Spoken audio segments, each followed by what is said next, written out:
मुस्लिम league नून पंजाब के सदर राणा सनाउल्लाह की गिरफ्तारी बारे तफसीलात सामने आ गई।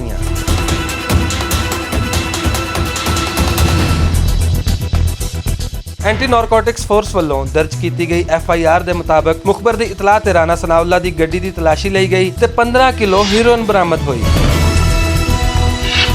FIR के मतन विच दस्सिया गया है कि 3:15 बजे राणा सनाउल्लाह अपनी लैंड क्रूजर ते सवार रावी टूल प्लाजा ते पहुंचे। गड्डी विच ड्राइवर ते राणा सनाउल्लाह तो अलावा एक बंदा होर सी। तलाशी के दौरान ब्रीफ केस विचों हीरोइन निकली ते राणा सनाउल्लाह के गार्ड्स ने हत्थापाई शुरू कर दी। राणा सनाउल्लाह के गार्ड्स ने असले के जोर ते अपने साहब नूं छुड़ाउण की पूरी कोशिश की, पर ANF के एहलकारां ने हिकमत अमली नाल गार्ड्स नूं गैर मुसल्ला करके काबू कर लिया। ANF ने राणा सनाउल्लाह नूं अज जुडिशल मजिस्ट्रेट लाहौर की अदालत विच पेश किया ते अदालत ने मुलजम नूं 14 रोज़ा जुडिशल रिमांड ते जेल भेज दिता। इस मौके ते राणा सनाउल्लाह दा आखना सी कि उन्हां नाल जुल्म हो रहा है ते जुल्म की हुकूमत कायम नहीं रह सकती। दूजे पासे कौमी असैम्बली सैकटरीएट नूं भी इस गिरफ्तारी बारे बाज़ाब्ता इतला दे दी गई है। असगर अली, भुलेखा TV, लाहौर।